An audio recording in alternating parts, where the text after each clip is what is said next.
Bro, it was so freaking frustrating to deal with a recent corporate client. You mean the one that you wrote on your Facebook post? You read that one? No, too long already. Okay, so here's the short story for it. So this client, they wanted to do a corporate video in a rather rushed 3 weeks timeline. And because of this compressed schedule, right, I couldn't ask, for my usual 50% payment before work commencement and 50% upon delivery. So the payment has to be like 100% upon contract signing. So they signed the contract. Okay. Yeah, and then trusting that they will pay in time by the time we finish shooting, right? Which was a week after we signed the contract. We actually proceeded with the project. So long story short, they told me that they will need the first draft 3 days ahead of the agreed schedule. Whoa. Yeah, and so when we delivered, right, they actually shifted the goalpost to payment after an NDA is signed, to which Bopian I did. Whoa. And that's not the end, They then said payment will only be effected after delivery of the first draft. And then when we acceded to that new request, right, they changed the payment terms to after the final edit is delivered. What the? Yeah, really, they kept breaking what they promised despite the black and white that they signed right at the beginning. So what did you do? Yeah, so after I'm then fed up with them, I told them that I will only pass them the final copy after they paid. Good. And I thought so too. So at first they agreed, and then they changed their mind again. Currently the final copy has been submitted already, but full payment has yet to be made. Bro, I think this bad client have taken you for a ride. Tell me about it, man. So have you encountered this type of clients before? Don't they make your blood boil? All I can say is this is exactly the wrong type of clients I want to deal with. And I believe it will be for you too.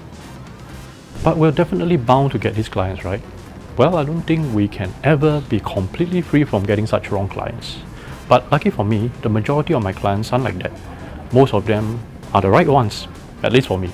So in this video, let me share my take on how I have been getting the right clients, and not only that, but also the right clients at the right time.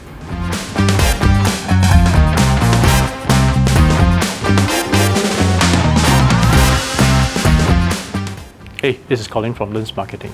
Having been in the business since 2015, I've dealt with clients of all sorts.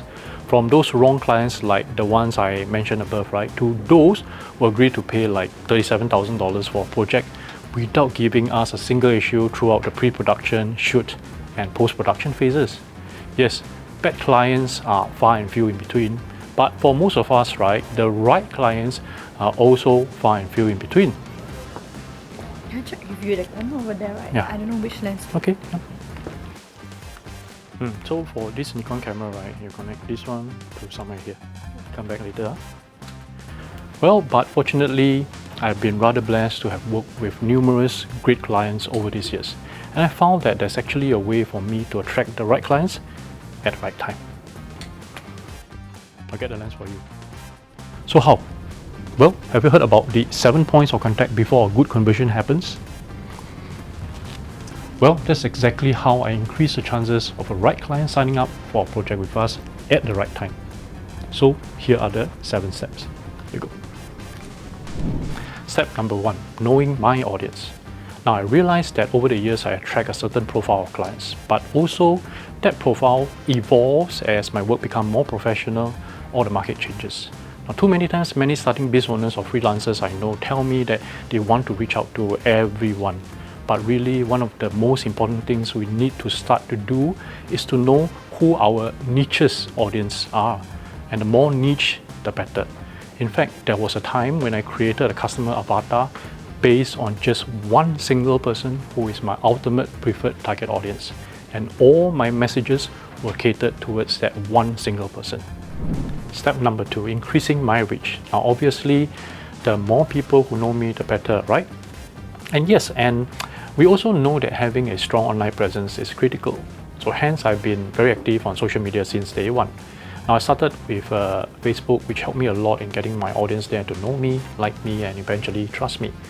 And in 2022, I started venturing into YouTube, and earlier in 2023, right, I proliferated my online presence into Instagram and to a small extent TikTok also. Now I realized that in most of these platforms, videos do better than just still images alone, so that's why I've been putting up a lot more videos nowadays to increase my reach, to build my online presence.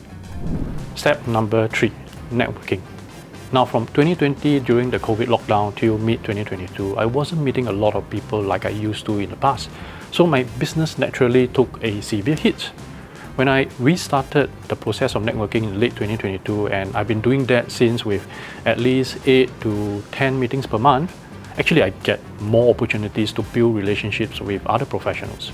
And one thing I force myself not to do during such networking events is not to sell, but I give as much value as I can, which leads me to my next point. Step 4, providing value. Now at every opportunity that I can, I will try to provide value. Nowadays, the value of value is pretty subjective. I mean, in the past, right, cheat sheets and ebooks used to work, but nowadays I find that their value have dwindled a lot. So instead, for me, during meetings with fellow entrepreneurs, I offer tips. I give them suggestions on how they can do better videos, or even a strategy on how they can supplement their digital marketing efforts with simple videos that they can take on their own.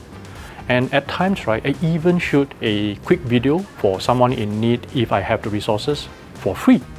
And I realized that by doing so, right, I naturally portray a better impression, and I tend to attract the right clients more easily. I mean, even if I don't get those people I provided value with to become my clients, right, some of them will still refer to, which is as good. Step number 5, being authentic. Now I'm quite sure that you know by now that being real is important, but allow me to offer an advice on how much do you need to be authentic. Now first, you have to understand that being authentic doesn't mean being vulnerable. That means you don't need to go around telling everyone everything bad about yourself. And sometimes by doing this too much, right, it actually backfires. So instead, being authentic means to have a clear, concise, and genuine message to your target audience. And then putting up these messages on your socials, website, and even write your WhatsApp communications in the same tone and in the same message. So your target audience will know what you represent more clearly, how you value them, and I think most importantly, who will they eventually be working with. Step 6, getting testimonials. Now this is something that I used to hate to do. I hated to ask, but busy people being busy people, right? If you don't ask, no one would volunteer a testimonial. So today, I tend to ask more for testimonials. At least a Wi-Fi photo so that I can post something about what we did together. Not everyone will eventually give one, especially a video testimonial, but enough of them will at least write a few lines of thanks via WhatsApp or Facebook, which I can then screenshot and save them to be used in future sales posts or videos. Step number 7, following up. Again, this was something that I was too proud to do. I was thinking that if they don't come back to me after I send them a proposal, right, they weren't interested. But ever since I forced myself to do 100% follow-ups to all prospects, I mean, well, not everyone will say yes, but I discovered there are 10 to 20% who genuinely forget, and they eventually become my clients because I choose to follow up with them. So Dini, you set up this one, right? Make it higher a little bit. So with these 7 steps, right, I'll be getting more right clients in, and clients who won't bargain with me, clients who don't ask for like 12 revisions before they accept the edit, and clients who won't keep postponing their payment. I can on the light. Okay, good. So back to the client who kept changing the payment terms unilaterally. Yeah, bro, why did you still get them despite you doing these 7 steps consistently?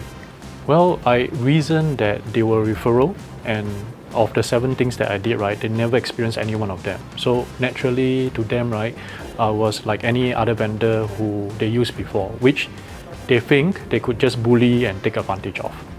I see. So what you have shared so far is for the right clients part. How about the right time part that you have been mentioning?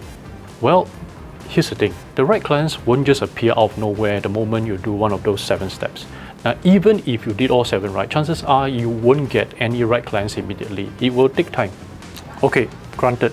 So how long a time are we talking about? Well, for me, they will appear only at the right time. So actually, right, what you have to do is to just continue to consistently be practicing those 7 steps. And I can almost guarantee you that you will start attracting the right client at the right time. Right. In any case, subscribe to my channel so that you'll not miss out on the next episode, which I'll be talking about the content strategy and roadmap. Now, this is the video that you will learn what are the things to post online and how. Good stuff. Subscribe, okay? Thanks. Yeah, and like this video of his too. Yeah, like this video. I'll see you in the next episode. See you.